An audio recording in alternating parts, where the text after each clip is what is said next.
नमस्कार दोस्तों, आज की इस वीडियो में आप लोगों के लिए लेकर आए हैं GK/GS सामान्य ज्ञान और सामान्य विज्ञान 2023 के बहुत ही ज़्यादा महत्वपूर्ण प्रश्न जो बार बार पूछे जाते हैं सभी कॉम्पिटिटिव एग्जाम में।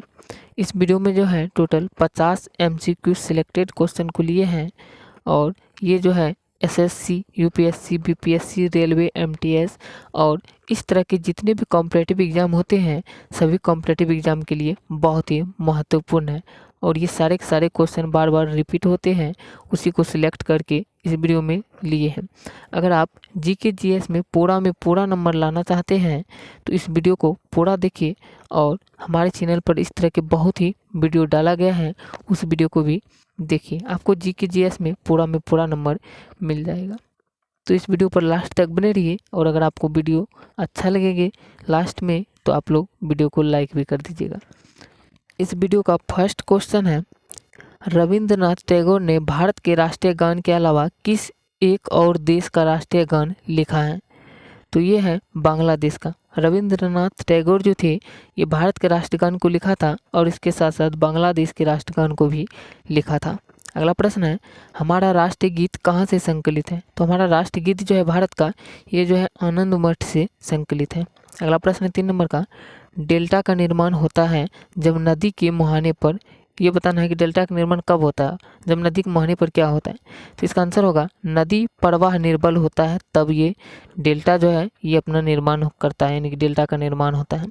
अगला प्रश्न है, प्रोस्टेट आंदोलन की शुरुआत की गई थी, ये कब यानी कि किसके द्वारा की गई थी ये बताना है। ये किया गया था मार्टिन लूथर के द्वारा। अगला प्रश्न है, सूर्य से सबसे दूर स्थित ग्रह कौन सा है? तो सूर्य से सबसे दूर स्थित ग्रह है ये है वरुण ग्रह। अगला प्रश्न आपके सामने, रावण के पिता का नाम क्या था? तो रावण के पिता का नाम जो था ये था विश्रवा। अगला प्रश्न है, भारत में विमानों का आगमन कब हुआ था? तो भारत में विमानों का आगमन जो है ये हुआ था सन 1911 ईस्वी में। अगला प्रश्न है, विश्व में सबसे विशाल मरुभूमि कौन सी है? तो ये है सहारा मरुभूमि। अगला प्रश्न है, वायुयान का आविष्कार किसने किया था? तो वायुयान का आविष्कार जो है ये क्या था? ऑरविल और विलियम राइट ने। अगला प्रश्न है, भारत छोड़ो आंदोलन कब प्रारंभ हुआ? तो भारत छोड़ो आंदोलन जो है ये प्रारंभ हुआ था 9 अगस्त 1942 को। अगला प्रश्न है आप लोगों के सामने 11 नंबर, काकोती ट्रेन डकैती के नायक कौन थे? तो इसके नायक थे राम प्रसाद बिस्मिल, यानी कि काकोरी ट्रेन डकैती के नायक जो थे ये थे राम प्रसाद बिस्मिल। अगला प्रश्न है, भारत में टेलीफोन कब आया था? तो भारत में टेलीफोन जो है ये आया था सन 1888 ईस्वी में। अगला प्रश्न है, फिल्म अभिनेत्री दिव्या भारती की मृत्यु कब हुई थी? तो इसकी मृत्यु जो है ये हुई थी 6 अप्रैल 1993 ईस्वी को।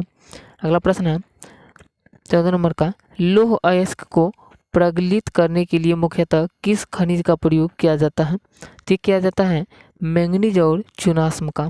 अगला प्रश्न है, सक्रिय ज्वालामुखी किस महासागर में सबसे ज़्यादा स्थित है? ये जो है ये स्थित है प्रशांत महासागर में सबसे ज़्यादा स्थित है। अगला प्रश्न है, स्वामी विवेकानंद का असली नाम क्या था? तो स्वामी विवेकानंद का असली नाम जो था ये था नरेंद्र नाथ दत्त। अगला प्रश्न है, पृथ्वी और सूर्य के बीच कौन सा ग्रह स्थित है? तो पृथ्वी और सूर्य के बीच जो है ये बुध और शुक्र ग्रह स्थित है। अगला प्रश्न है, भारत का राष्ट्रीय फल कौन सा है? तो भारत का राष्ट्रीय फल जो है ये है आम।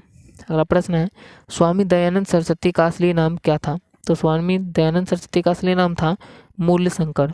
अगला प्रश्न है, भारत में टीवी पर पहली बार समाचार किसने पढ़े थे? तो भारत में टीवी पर जो सबसे पहली बार जो समाचार पढ़े थे ये पढ़े थे प्रतिमा पुरी ने।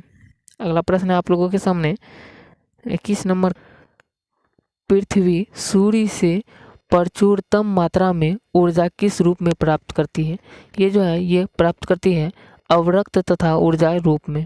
अगला प्रश्न है, ग्रेनाइट पाया जाता है? तो ग्रेनाइट जो है ये आग्नेय शिला में पाया जाता है, यानी कि आग्नेय चट्टान में पाए जाते हैं। अगला प्रश्न है, मध्य रात्रि का सूर्य एक परिघटना है? तो ये है संपूर्ण आर्कटिक वृत्त की। अगला प्रश्न है, कुमार गंधर्व किसके लिए प्रसिद्ध है? तो कुमार गंधर्व जो है ये शास्त्रीय गायन के लिए प्रसिद्ध है। अगला प्रश्न है, दिलवाड़ा का जैन मंदिर कहाँ स्थित है? तो दिलवाड़ा का जैन मंदिर जो है ये आबू पर्वत पर स्थित है।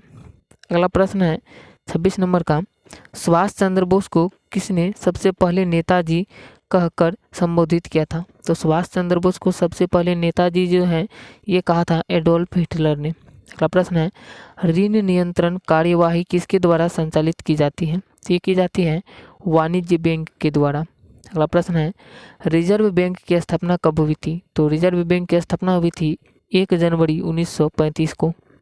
अगला प्रश्न है, समान वायुमंडलीय दबाव यानी कि समान वायुमंडलीय दबाव जो है वह इसके वाले क्षेत्र को मानचित्र में जोड़ने वाली रेखा को क्या कहते हैं? तो इसे कहते हैं समदाब रेखा यानी कि समदाब रेखा कहते हैं। अगला प्रश्न है, भारत का राष्ट्रीय खेल कौन सा है? तो भारत का राष्ट्रीय खेल जो है ये है हॉकी।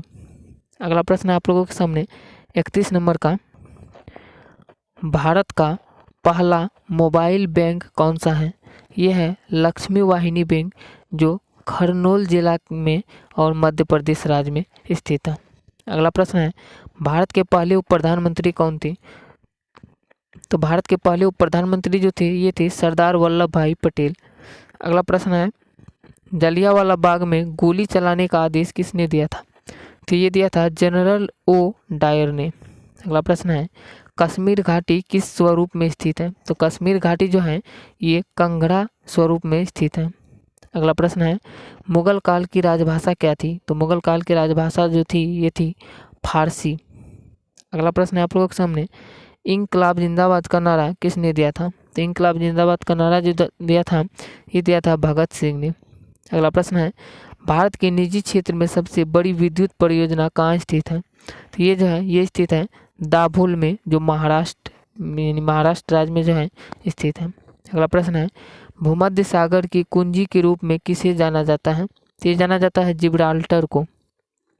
अगला प्रश्न है, इनसेट 2E कहाँ से प्रक्षेपित किया गया था? तो ये किया गया था कोरू से ये प्रक्षेपित किया गया था। अगला प्रश्न आप लोगों के सामने 41 नंबर का, भारत में फूलों की घाटी कहाँ पर स्थित है? तो ये स्थित है उत्तर भारत का गढ़वाल क्षेत्र में। अगला प्रश्न है, किस भारतीय खिलाड़ी को जंबो नाम से जाना जाता है? तो अनिल कुंबले को जो है जंबो नाम से जाना जाता है। अगला प्रश्न है, हीटर के तार किस चीज़ के बने होते हैं? तो हीटर के तार जो हैं ये बने होते हैं नाइक्रोम के। अगला प्रश्न है, यंग बंगाल आंदोलन के नेता कौन थे? तो इसके नेता थे हेनरी विवियन डेरोजियो। अगला प्रश्न है, भूमि तल के समीप वायु राशि क्यों अत्यधिक गर्म है? तो इसका आंसर होगा वायु राशि पार्थिव विकिरण से गर्म होती है। अगला प्रश्न है, नील नदी का स्रोत क्या है?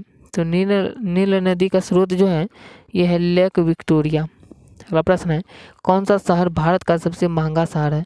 तो भारत का सबसे महंगा शहर जो है ये है मुंबई, महाराष्ट्र की राजधानी मुंबई है। अगला प्रश्न है, फेरा का क्या अर्थ है? तो फेरा का अर्थ जो है ये है विदेशी मुद्रा विनिमय अधिनियम। अगला प्रश्न है, आनंद डेयरी फार्म किस प्रदेश में है? तो आनंद डेयरी फार्म जो है ये गुजरात में स्थित है यानी गुजरात में है। अगला प्रश्न है, an inquiry into the nature and causes of wealth of nations की लेखक कौन है? ये जो है ये है एडम स्मिथ। तो इस वीडियो में जो है टोटल 50 क्वेश्चन किए जो बहुत ही इम्पोर्टेंट क्वेश्चन था। और ये इस तरह यानी कि इस वीडियो में जितने भी क्वेश्चन किए इस तरह के क्वेश्चन बार बार एग्जाम में रिपीट होते हैं अगर आप किसी भी कॉम्पिटिटिव एग्जाम की तैयारी कर रहे हैं तो। अगर वीडियो अच्छा लगे है तो वीडियो को एक लाइक कीजिए। आपके एक लाइक से मुझे आगे की नई वीडियो बनाने के लिए तो बहुत ज़्यादा मोटिवेशन मिलता है और हम नए वीडियो जो है इससे भी बेहतर बनाने की कोशिश करते हैं। तो वीडियो को ज़रूर लाइक कीजिए और चैनल पर नए हैं तो चैनल को सब्सक्राइब भी कर लीजिए इस तरह के और भी नए वीडियो देखने के लिए। मिलते हैं नए वीडियो में नए इंटरेस्टिंग टॉपिक के साथ। जय हिंद।